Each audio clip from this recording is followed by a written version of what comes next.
Hey there, it's Broods. And we're talking to Milky. Space Island, what an album. It's, such a great body of work, and Oh, congratulations. thank you. Thank you. And so you guys have kind of taken a more conceptual approach to this record, both visually and content-wise. And, across the song, you guys kind of intricately explore like grief in all its forms. And it's kind of like or at least I think it's kind of a self-examination of the impacts of grieving periods. Was that thematic exploration something that you guys intended to do in making the album? Or was it something that kind of just like you came to realize was happening throughout the process? I think it was a bit of both, honestly. I think it just kind of evolved pretty naturally, and then but we did go in kind of knowing that we wanted to express this theme throughout the album, and that when we came up with the name Space Island, that we wanted to make a world where it told this story of processing grief and loss, and it started as like a sonic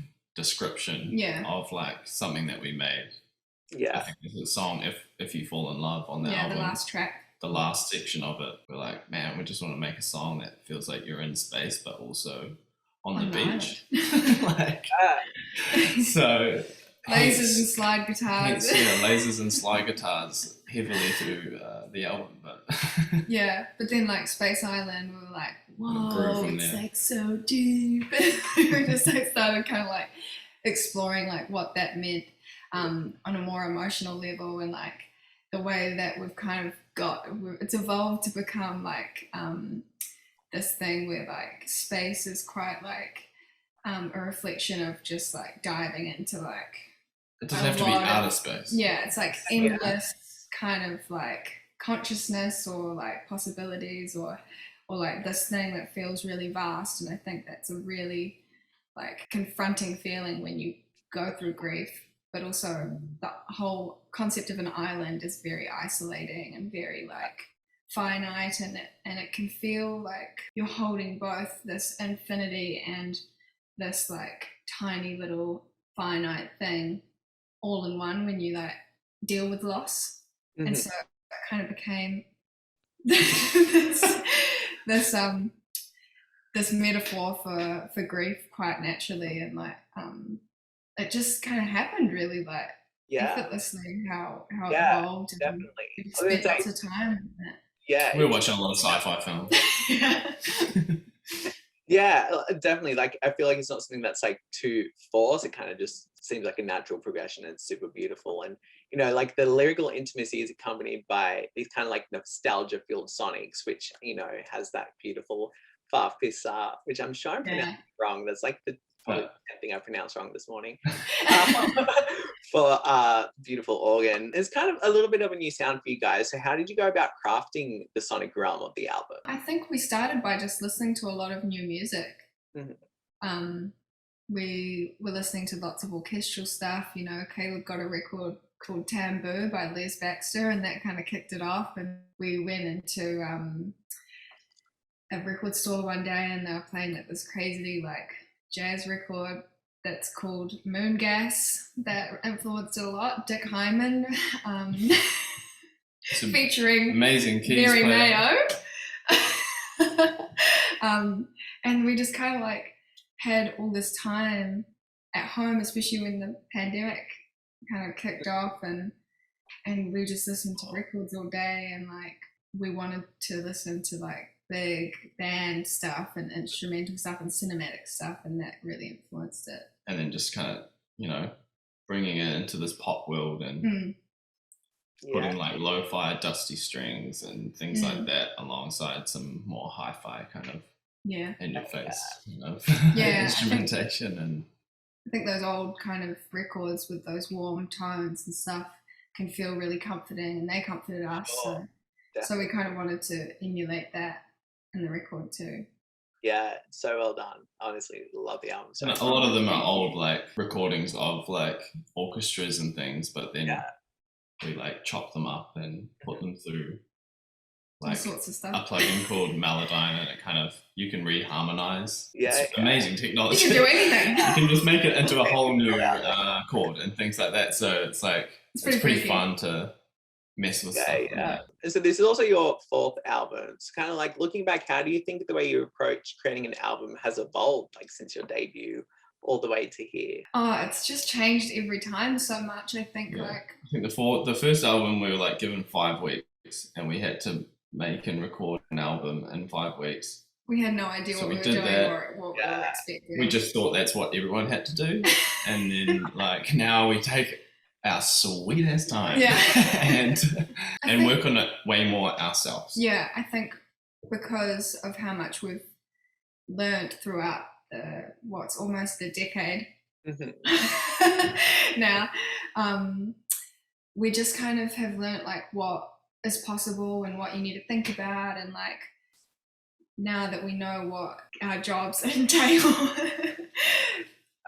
we can just bring in like this whole creative outlook into everything that we do, and like really just be really thoughtful about the whole process. And I think, you know, especially since 2020 and the pandemic, like everything has become so uncertain, and the impermanence of everything is like really shoved in your face. So I think we just really took it as if it was like, it could be the last time we do this. Like every show could be like the last show for a while, and then just that kind of brought out this whole new side and new perspective of like gratitude for what we're able to do and what we're able to like.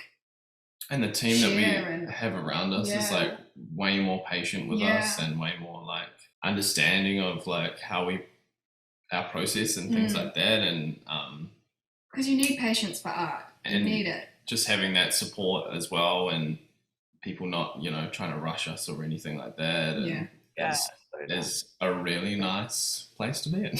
Yeah. And so with Space Island being like such a personal and intimate record, what impacts do you think the album has had on you as a band moving forward? I think we're just a lot more open to doing and making whatever is feels right for us, and just letting ourselves, I think we really let ourselves evolve in this album, rather than trying to like hold on to old sounds or like trying to connect previous albums to this one so no one gets freaked out and no one goes away or anything like that. Yeah, I think we've learned a lot of trust, because when we make the music that we want to make, people know, people can tell, and people respond positively. So it's like we've learned not to listen to anybody. Love it. So also, listen to one another and like give each other a lot more space. I think like we have a lot more trust in each other with each other's like vision as well now than we say would have in the past, because I reckon like Georgia and I have always listened to very different music, so like so making that one thing has always been kind of difficult, and not difficult like as in like we fight about it or anything, but sometimes it's just like takes time to find out.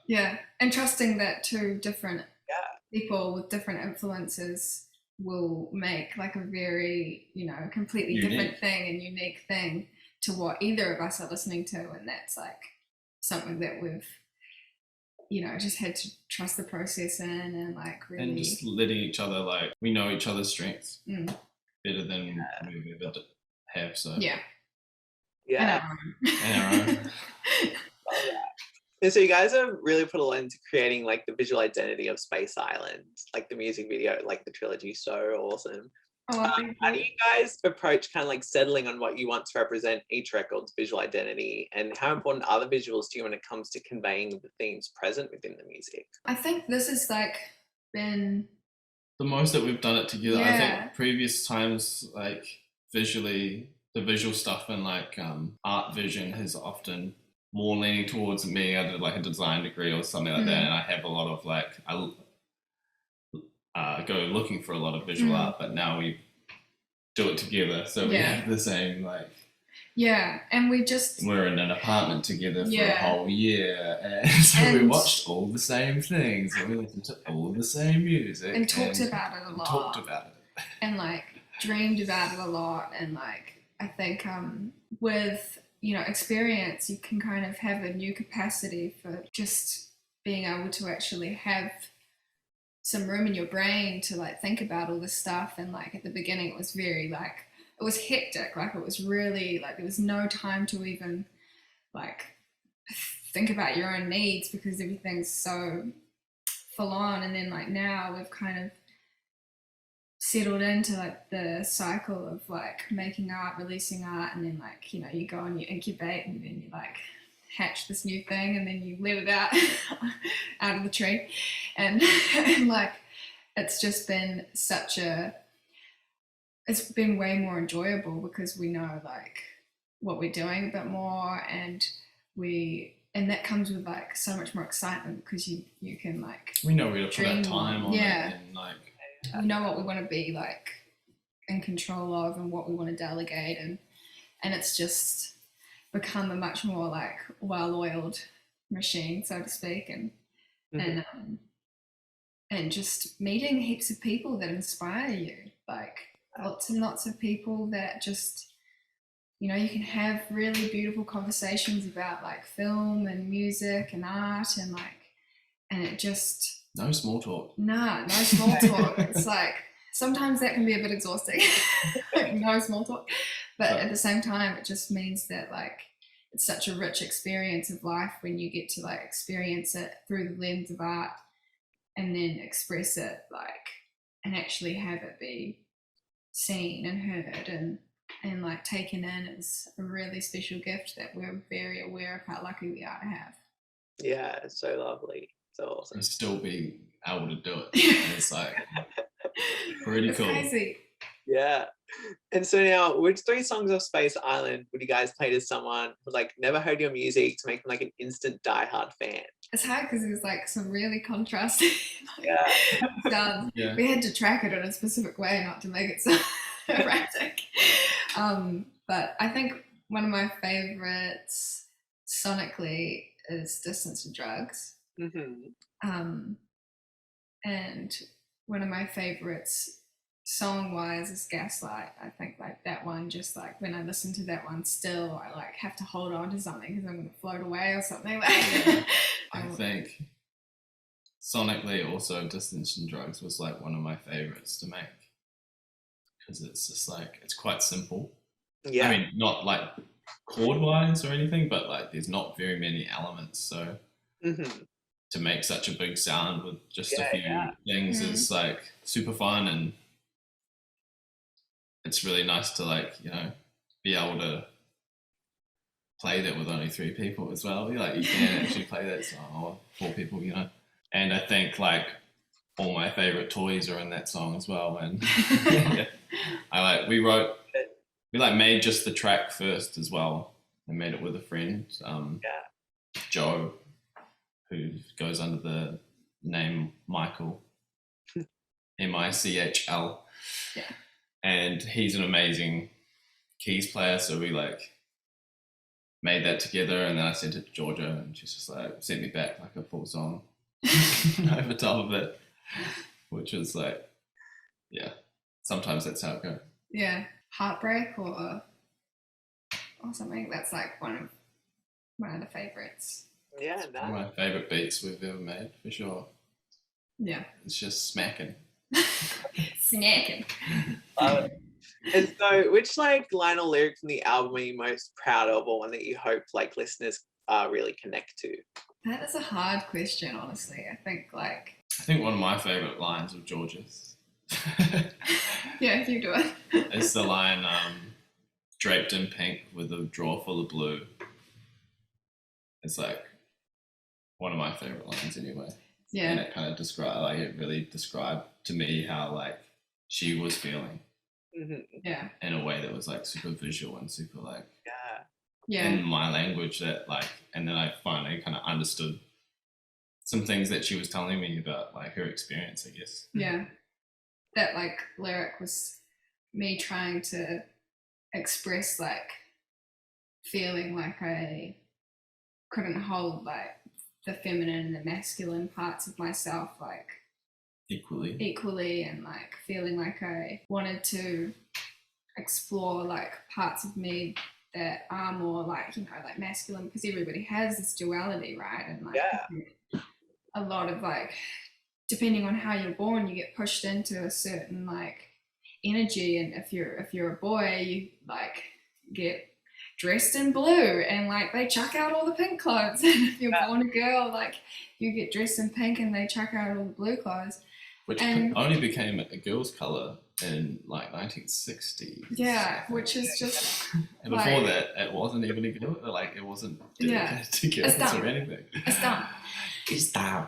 And I think like just thinking about that like whole metaphor of like being kind of, you know, raised, whether it's by like your community or your like schooling or your religion or your partner, to be like a certain version, certain mold. Yeah, fitting into a certain mold that, let's be honest, like doesn't actually need to exist, or it's not really healthy for an individual or a whole society.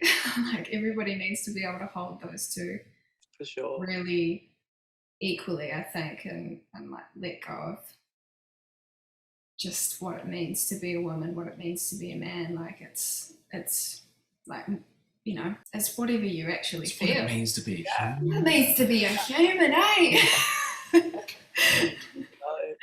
And so you guys are also hitting the road again. You'll be coming back to Australia, which is exciting. I think the first time I saw you guys, I think it was like 8 years ago. You guys were touring with Ellie Goulding.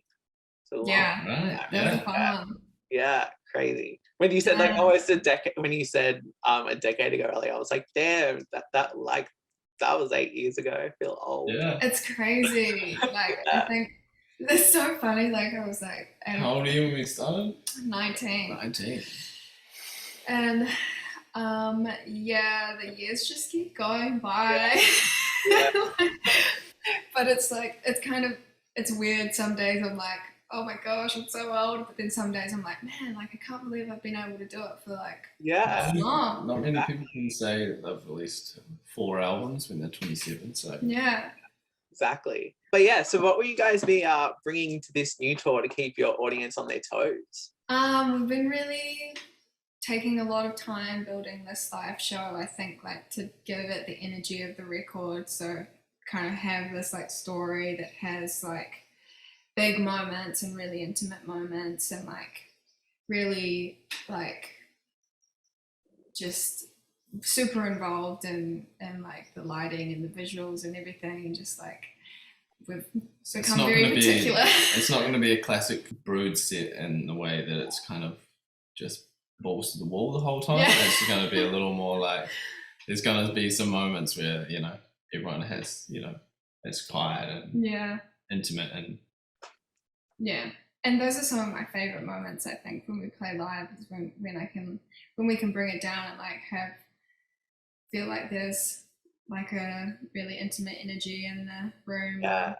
Like sometimes, you know, when you go to like a small venue and you just feel like everybody's just like on the same page and like really enjoying this experience, like collectively, just like that's the whole reason that playing live is and going to live shows is so important, you know. Like, so we're going to try and bring that.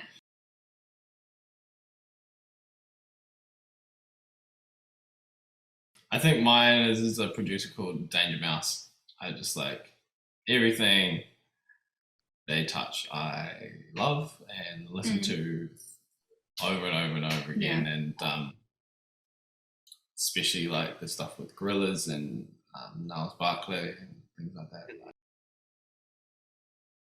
It's a funny one because some people you love so much you're too scared to collaborate with them. Like, I would love to collaborate with Damon Albarn, but too scared. I'm too scared. He's just like, you know, I don't want to meet him just in case it's not right, you know. I just want to keep him on a pedestal.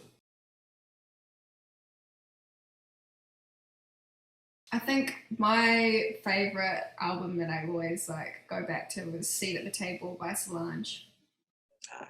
It is just so magical. Like, and like, I'm, even though the whole album is really about an experience that I know nothing about, like the way that she sings about it, just like, I don't know, it makes me feel really seen. Like, it's beautiful. I listen to Cranes in the Sky like so much. Like, it holds me. I think, like, for me, the last few years, it's been Make Way for Love by Marlon Williams. Like, it's like all those songs, like, maybe not influence me, like, in my music, but it's influenced me as a person more than, like, I think. And, yeah, I just think he's, like, such a beautiful human. Maybe My Octopus Teacher, because it's all underwater. And I feel like... Yeah, I feel like I'd be, like, want to do a documentary as well. Like, something without dialogue, or not that much. Yeah. Or something just like a full-on Disney movie, where it's a musical and it's the saddest Disney musical ever. No. I also feel like I'd love to write songs for, like, Boy or something, maybe. Yeah. Oh, yeah. Miley. Yeah, Miley. For sure. Especially, like, recent Miley. Yeah. So new Miley. Miley, her voice is just, like, really coming to, like, a new level. She's a rock star now. She's a rock star. I feel like that suits her heaps. Yeah. And that song that she did with Mark Ronson the most from that EP. Yeah, that's such a good song. That little EP is like so great, and like no one ever knows that EP, which I find like super. Oh, that's like some of my favorite Miley songs. Yeah, it's like this. That's everything that's wrong with the world, you know. Like, everyone's listening to the right EPs. The single CD Lucky, Britney Spears. I think the first like album I bought, like physical album, like that I didn't rip off a friend or something like that, was Bob Marley Got Me. Oh, I think we both agree on that one. Yeah, we went to a show in LA like before the pandemic hit. Kazu Makino. She's got a solo project. She's the singer of the Blonde Redheads, and she's got a solo project. Adult Baby, that album. And just like some of the craziest musicians, like playing for her, like Ian Chang on drums, who's just like one of the most crazy drummers in the world. And just like, we actually walked. I think we saw Moses Sumney there. Yeah. Because he's like a foot taller than everybody else. And then like about 6 months later, he released his album, and he did like Jimmy Kimmel or something. And he had the same band. He had the exact same band. Like all the good people he was just standing there with his mouth open, and then just like 6 months later he had like hired all the same people to play in his band. But she's insane, and that show was just like everybody was looking around at one another at that show, just like, are you hearing this right now? Like I think I'm gonna cry. Are we? And then our friend Ben like turns around after the show, and he's like, so she's our religion now? We're like, yep. Spaced out Spice. There's a few, I think, like, but different reasons, eh? Yeah, there's different reasons. Some of them have been amazing because of like fan interactions afterwards, but on stage, the most memorable was probably, for me anyway, was when we were touring with Sam Smith like quite a few years ago, and like we played one song, we were opening up, and everybody stood up at the end, and it wasn't even the last song. It was like everybody stood up at the end, like standing ovation. It was like in a theater, and I was like, oh thanks. Carole King. I just remember that all joy and all sorrow passes. Everything's temporary. Everything is temporary. And that can be like good. And scary. And terrifying.